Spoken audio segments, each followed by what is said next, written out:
Hello everyone, this is Greyshot 17 here bringing you Company of Heroes 2 replay, brought to you by Emperor Andreas, hopefully I'm getting that right, and his ally Ploop1XX. If you have a replay you want to send me, you can do so via my Facebook channel or my Gmail, as Emperor Andreas did. He also put in a short description what it was pretty much about, and yeah, pretty much gave me advice on, hey, this is what the game is, which is like, hey, this is awesome, I'll pick it.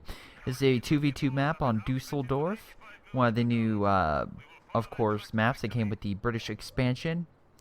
Now, I want to highlight something. We're not dealing with the British, though. We're dealing with two Soviet players versus a Wehrmacht and an OKW. Let's check ranks, shall we? Germans are pretty high up, and the Soviet are pretty, actually, lower. So, overall, I would say this is about even, because Emperor's a little bit higher than them, but, you know, Plop is lower, so, you know, just take that for what you will. Rank still means nothing in my book, but at least, you know, you can judge upon yourself if you want to take or account for, let's say, a 3-star doing poorly and a low star doing great. So the map of Dusseldorf, I don't think I've covered this map yet. I really haven't played it that much. I don't play that many 2v2s because the fact as soon as I pop on, I get 8 invites saying, hey, you want to join? I'm just like, Jesus Christ. But in any case, this map is very urban, as we can see, very, very urban. You do have these long stretches and roads where, again, SU-85s and long-range combat could be more prevalent. But in these, like, close proximity city streets and alleys and everything, you're most likely going to be focusing on short-range combat, which is surprising that neither player really went shock troops or a doctrine with that because of the fact it does so well. That being said, we have tank hunters, which, again, will beneficial at ambushing tanks, which is a plus you want urban combat. Again, a tank is a big vehicle. I don't care if it's a T-70, it's gonna have a hard time running around through this city. Now, if you make it so that way, of course, these vehicles have to use the roadways and are kind of trapped going through those roadways. Ooh, interesting. Anyway, you make it so that way they have a hard time. Of course, it's going to be beneficial with nice Molotov cocktail, pushing them back out of the heavy cover and allowing you to move up in the heavy cover. And unfortunately, these guys are not. They're kind of in front of cover. I mean, this guy was kind of in the tail. I wonder if he's taking... Yeah, he is taking damage. So, conscripts typically will beat Volk squads most of the time. Especially if they have access to Molotov cocktails, because they would get it sooner if you go for the upgrade immediately compared to Volk squads, which have to wait for a building to be deployed. And what building is he making? Oh, it looks like he's making the battle group headquarters, which allows him, of course, the medical retreat. Where he's going to set that is beyond me. Where are you saying your truck, dude? Oh, nice river. And again, looks like the main area you want to take is that, of course, that church, because, again, you have a good overwatch of the entire map, and I feel like that's probably something you really need. That way, of course, you have an MG guarded. Now, there is a bunch of debris here, so you probably can run up troops here and throw some grenades from it, but again, that is, of course, if you can get up that close, and as long as you have stuff guarding it, you should be fine. Yeah, an MG right here would really hold back this territory, which would keep the allies back in this case, and the allies are having some difficulties. I'm not gonna sugarcoat things. Well, they are taking some territory in the north. And this map, again, with the urban type development, you can easily block stuff off. But of course, you know, with explosives, you can punch right through eventually. Like you could block up this little road. All these little roads and side streets, very interesting. Now, the conscripts ran up. This may be a bad move, because Stern Pioneers are great short range and the conscripts are great long range. But as we can see here, the conscripts were able to defeat the Stern Pioneers, most likely with the support of the Pioneers. Now, let's see, how's middle going? Oh, wow, nice squad wipe. At least I think that was a squad wipe. Anyway, it looks like they're on a full retreat, and it's... Really? You put it right next to your... Okay, whatever. Not here to judge or anything, but I'm definitely going to judge the placement of this. Because I get it. If you want it in your base, be beneficial and put it here. You'll be like, oh my god, Greyshot's blocking the road. But when he retreats, the Wehrmacht player retreats his guys, they'll automatically be healed along with his troops. So I do find this mistake. I do think it should be here. That way both are beneficial. And especially since in the base, it's not like you're going to pay 300 manpower to have 5 feet increase. You may, but I feel like that would be a waste. Unless it's late game and you have excess manpower and you're like, yeah, I could use 5 feet. In the more early game, of course, of this early game, that's something you really don't want to waste your time on or waste manpower on. More conscripts swarming through. We can see here again, it looks like a lot of conscripts, although we have some pioneers, so it looks like we have a mix. Very curious that he's going to start placing mines. I mean, the Soviet players are very, can deploy a lot of mines, but I feel like it would be a very, very good thing to do. That MG, like I said before, which would be a great location, has finally gotten the church, which is very, very good, blocking the grenadiers from capturing that territory. Now, let's see. We also have some new doctrines. We have advanced warfare. Tactic that was picked. This is good. Like the T-30-45, it's definitely better than the 76, especially versus Panthers. Can't necessarily beat a Panther, but it can go toe-to-toe, especially with support. This guy needs a retreat or not, whatever. Sometimes you are busy on one location and you forget about your troops that you sent up to capture a point, which I'm assuming that's what happened. Also, PPSHs are great for close range, and with this guy's PTRS, still have something good for long range and short range, which complements themselves really well. Especially, like, again, the Sturmovik Strafe compared to the Bombing Run. One will be good against infantry or stationary. One will be good against large tank forces or infantry blobs. I mean, both would, but it's kind of different. Nice Molotov cocktails, preventing those pioneers from moving up and getting on your troops.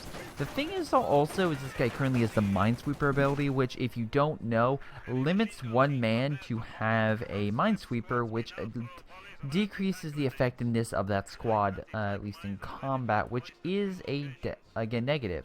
We can also see here the OKW, while they have the fuel, are losing a majority of the map. They're really not holding ground all that much.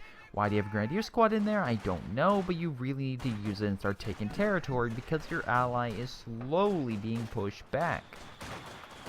I truly think a medical HQ like here would be a good location, again, right by the fuel. If you want to make sure... Actually, no, they're Axis. They wouldn't have, you know, like a doctrine specified at point, so you would be fine if you had something like right around there. I do like how they constantly use the Molotov cocktails. He also now has the AT gun ability, which I assume his ally does too. But no, he does not have it, but he does have access to PPSHs, which he may have just gotten. Who knows? Oh, we have a fuel cache over here. Oh, I should probably mention, you might be hearing the Vermont. That's because he has radio intercept along with the OKW, so we can hear both of them and know exactly what they deployed through a little thing. You can see stormtroops were deployed on the side. Again, that's what he sees. That's what he hears. Which is good to have an ally that knows, hey, this thing was just deployed. And by this thing, he means stormtroopers. Stormtroopers are some of the best German infantry in the game. I don't care what people say. The fact that they can get both Panzerschrecks and STG-44s, one of the two makes them either very good against infantry or very, very good against armor, especially allied armor. And while these guys currently do a jig and figure out what the heck to do, I mean, to be honest, it looks like an ant that has, like, I don't know, that's been, like, annoyed or freaking out. Also, it's like, whatever. The point also is, like, why did you rush him in there and try to fight guys with PPSHs in a building if you have Minesweeper? You really want to make sure that you have all guns blazing, and also if you're versing a short-range unit in a building, get some longer range, which is very, very curious why he did not do that. Now, as we see here, they're pushing up and going to take that fuel, which could be a major, major blow to the Axis, because, again, the Axis rely more predominantly on fuel than the Allies. The Allies can go without fuel for some time, but the Axis cannot, and that's why you'll see on steppes and other maps that they'll focus more attention on the south, where the Allies will put more attention to the north, because on that map, the munitions in the north, and the Allies can use, I mean, both sides can use munitions, but the Allies, if they take munitions, are also very deadly because you have better infantry. So while they have made more fuel, they have the infantry that can deal with the tanks. It's a nice balancing effort. That being said, we can see on this map that the Allies are taking both fuel, which allows them to get heavier armor. Not heavy armor, but medium armor pretty quickly, which will pretty much be a detriment to the axis. Now, why the hell they keep putting guys in that point, I don't know. At some point, you want to just tell them to back up his units, and then maybe, I don't know, tell it. So while this guy's a 2-star guy or whatever, he's playing really stupid. Looks like here we have a counterattack. We have the STG-44s, as stated before. You can see here again, we also enable tactical advance. Really good ability, again, if you're dealing with one unit, but after that, it does leave your units kind of vulnerable, so, you know.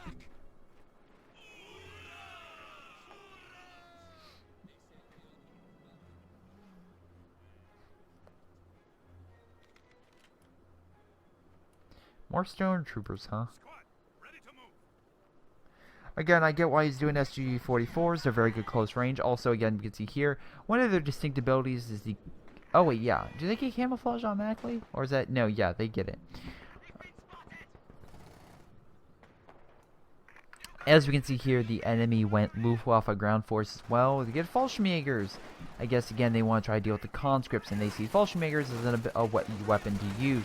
Fallschirmjägers are excellent at combating infantry at all ranges. The problem is they lack defense. If you get them upgraded, then they're great. Until you do that, they kind of suck, in my personal opinion.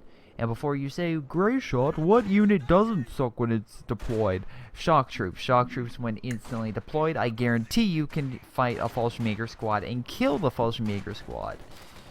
But that's just me. We can see here, again, the Stern Pioneers coming in for a flank, doing an incredible amount of damage to those conscripts.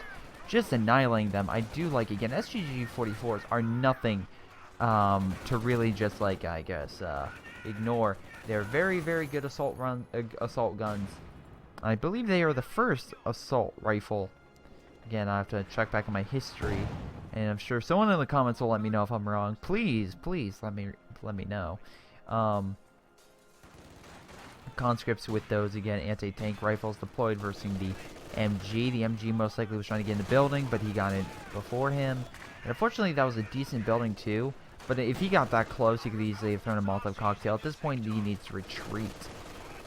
Or just, you know, send your STG-44s and be flanked by a bunch of conscripts. That works too. But, you know, you're just going to lose more units and try to defend. You know he's going to throw a Molotov. Okay, you're at least smart enough to realize he's throwing that. Alright, you don't know where you're going. Whatever. Whatever. It looks like the OKW player. So we have Styx and Bungard. I don't think I pronounced the OKW Vermont names, so I do apologize about that. Anyway, they're trying to push. Is this because of that? Is Styx... Oh god, what is it? It's like... I don't want to say it's an... Yeah, of Orcs and Men. It was a spin-off to that game. I don't know. I heard about it. I heard it was okay, but I'm not a big fantasy person. Here's a great example. It's very mixed. I love Witcher, and I really want to play more Witcher. Unfortunately, I don't have the time. Thanks, Law School. But, and there's books and stuff like that. There's a movie supposedly coming out. But then again, I don't like Skyrim. Like, I tried Skyrim. Wasn't my thing. I know people are like, oh my god, blasphemy, how can you not like Skyrim? I don't know. I don't like Dragon Age Inquisition. There are many fantasy games I don't like. The only one I recently played that I played through entirely, non-stop, I want to play Witcher 3, but I want to get through Witcher 2 before I do that. That's, you know, that's me in Mass Effect. Like, Mass Effect I love. Mass Effect I got through, I had to play, well, I didn't play 1. I tried to play 1. I was too young to play 1. They gave me a bad interpretation. It was like, oh god, what was I essentially, I was like 13 or 14, and before you say, oh, you're old enough, it's like, I had no idea what the frick was going on. I didn't have the attention span to know what was going on. It's funny, because my friend kept saying, oh my god, you have to play this game, and now I hate myself because I should have played the game, and actually give it, you know, wow, oh my god, what just happened? Well, the world may never know. Oh, the T-70 coming in and wrecking his units. Okay. But anyway, I played Mass Effect 2 along with a comic in 1, though I fill in the gaps, and then Mass Effect 3 with all the DLC of every game, so you know. I love it that much. T-70, by the way, is great close range. We can see here again, destroying infantry. Why is it doing that? Because it's a infantry killer. Also, it just, you know, loves to chase infantry because that's what it does. Wow, Usually T-70s pick off men. This one is just having a rough time. Looks like we have comm engineers trying to destroy the fuel cap. You know what's also? They have bunkers here. Yeah, they don't have the flak, which I hate, because the bunker really won't do all that much, any damage to this thing. The T-70 will continue to do what it does best and destroy the infantry. I mean, he technically could have ran into the base. I wonder if, I mean, don't get me wrong, they don't have that much AT, which is the big issue. And, they did take the building, so good for them. There might be a flame Molotov cocktail in there. 70 moving back. Fallschirmjägers could Panzerfaust. They could. Or they won't. That's fine. But they do need some type of vehicle of some type. They need something.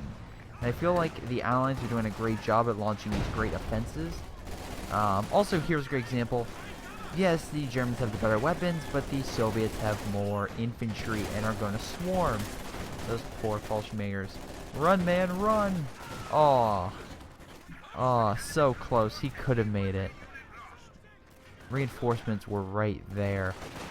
Anyway, as we could probably have just heard that sound, he did lose his T-70. I'm going to assume that it was from a...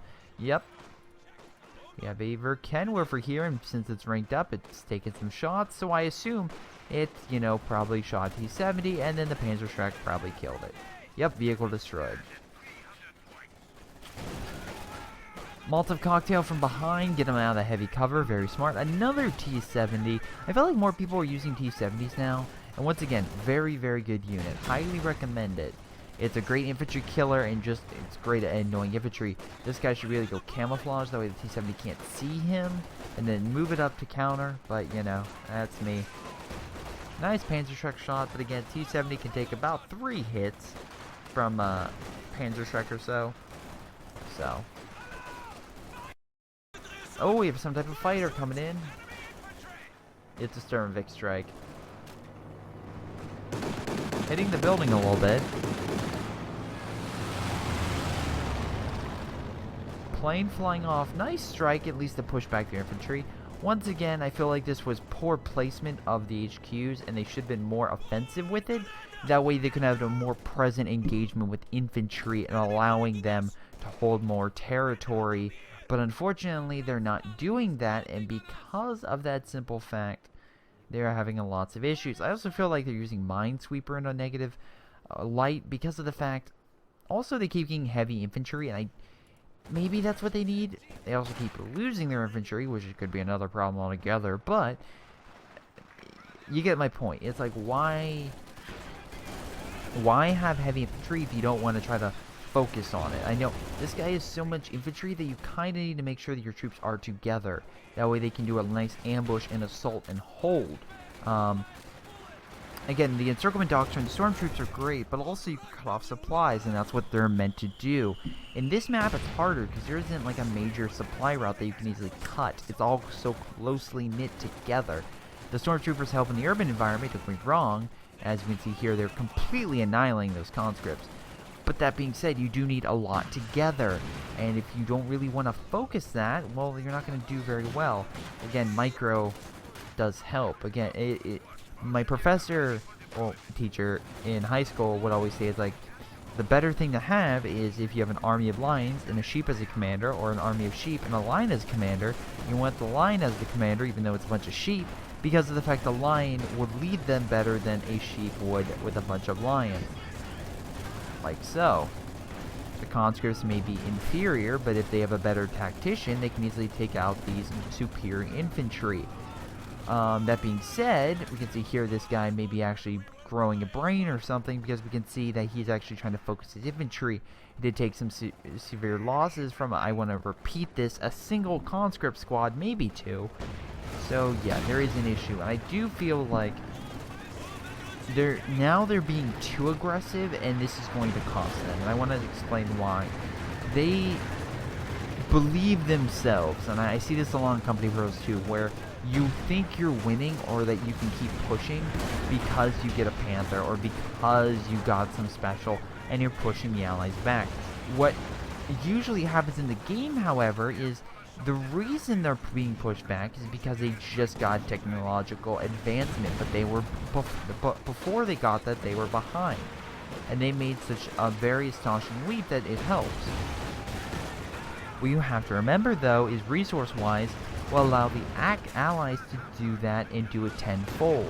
So yes, they're allowed to get the Katusha, they're allowed to get armor and other types because they have the resources to not only keep doing that, but keep doing that with consistency, where the Wehrmacht and OKW are so strapped right now, because again, they have a small portion of the map, that they can do that in short bursts, and that's not good if you want to keep up a fight.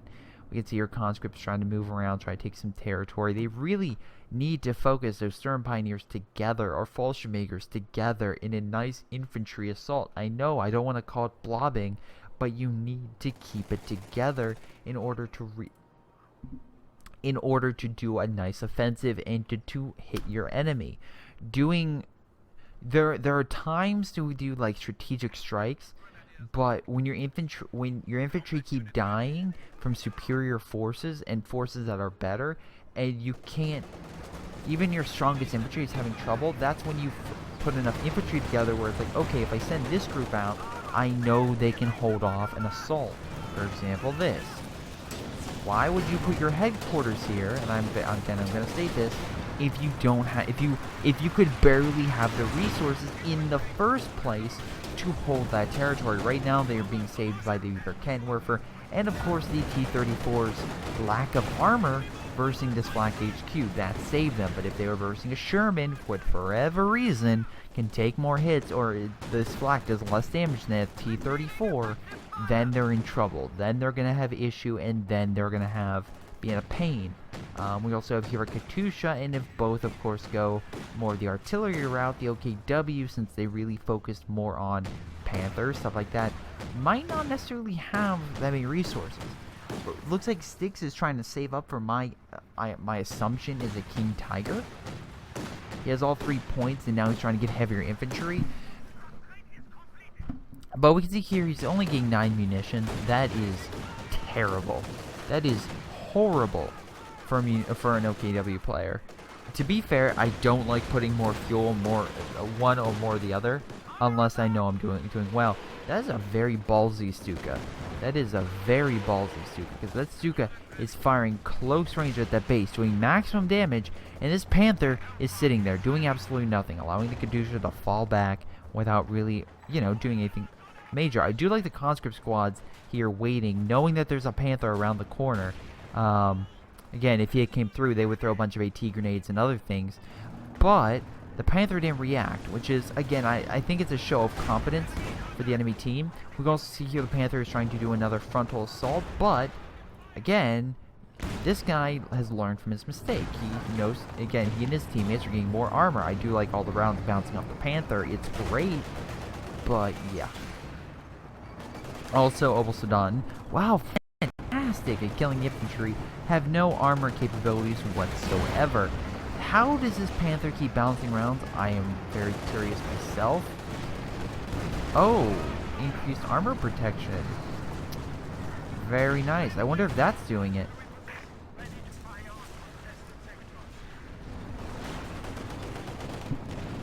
That being said, it looks like the Panther is trying to make an escape, but the AT grenades are going to kill it. It did knock out the Su-85, so good for him, but as you can see here, the AT grenades from the conscripts along with the T-34 are going to annihilate that unit. He doesn't really have much to get another Panther, which could be a huge negative. And that was their big front. That was their big movement. You can see here they took over a lot of territory, but again, Plop has made defensive line over here, preparing for an engagement if necessary. Why this guy's sending one unit, I'll never know. But again, he's fortified, he's ready and holding that position because he knows. We can also see over here again, more conscript stuff like that, trying to hold this territory, which is good for him. Again, he's trying to focus up to make sure he can deal with these lighter German forces kind of scattered about. And with all that infantry together, I think this might be a little bit too much. They can definitely hold. Stormtroopers holding this position. There may be Katusha fire coming? No, it's coming in mid. I like how he's focusing on this, And that shouldn't really be his... I mean, he should really focus on the infantry, because that's what's hurting him right now. And he knows if he just turned.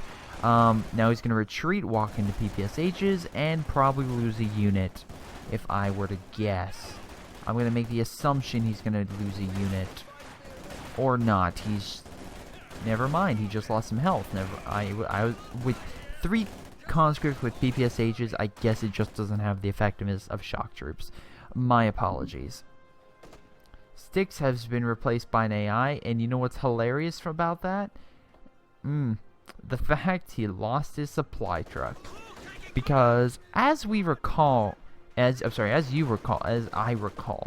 was about to get King Tiger, so he knew that he probably would not be able to fight with the King Tiger because his ally was not being that good. Which, once again, this shows the incompetence of the AI, because instead of, you know, having enough resources to get a King Tiger, it's like the best thing to do is to get a Puma. A Puma. Before you say you wouldn't have enough, the King Tiger is worth 720. The Puma is worth, let's see, 320, and that's 240, which makes grand total of... Dun, dun, dun, dun, dun. No, seriously, what's the grand total? Anyway, hold you off suspense. 560. So again, you only need about 160 more manpower to really get King Tiger, and the AI, in its, you know, sheer competence, its brilliance, got a Puma instead, because that's what they need to really break up this armor. And I see very quickly Rumguard surrendering. That being said, the AI can be good its own ways. It can launch multiple offenses at once, which a normal human person may have trouble doing. So while the AI may not have the best units, it can at least launch multiple attacks in multiple different areas, which is probably its saving grace. Once again, we have another airstrike that really didn't do anything. I don't see major damage anywhere, so yeah, that's a thing. Right. I don't know. That's weird in my book. Also, I'd even notice this guy went all conscripts. So yeah, he wanted to make sure his conscripts were good. Nice AT fire, at least pushing back to T-3045, but he has another lying in wait, being repaired, and being ready to be sent out. I do think a King Tiger would have been great because he could have easily dominated a lot of these troops, especially conscripts.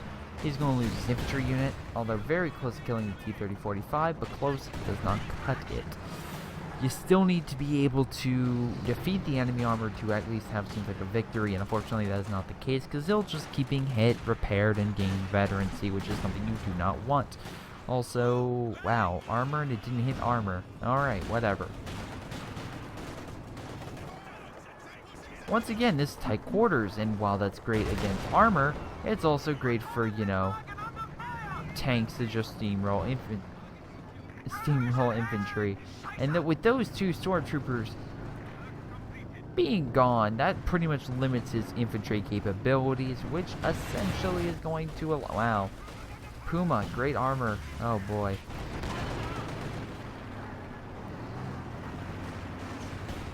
Anyway, it's not going to help him. That being said, Panther has to go take a wide turn.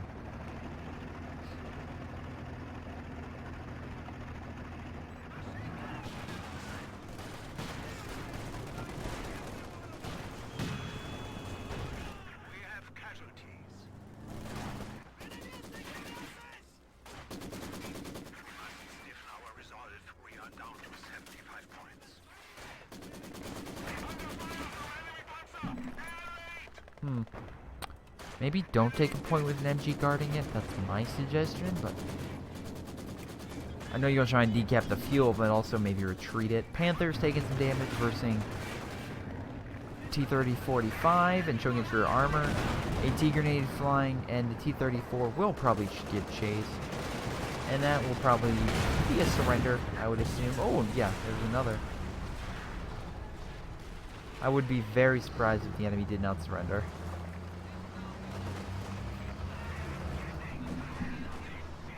Oh boy. AI swarming, but really not doing anything major. They have stormtroopers everywhere, but again, they use these fuel caps. They can't really do all that much. The stormtroopers don't have the real firepower to really fight that. And he could have got some Panzerschrecks.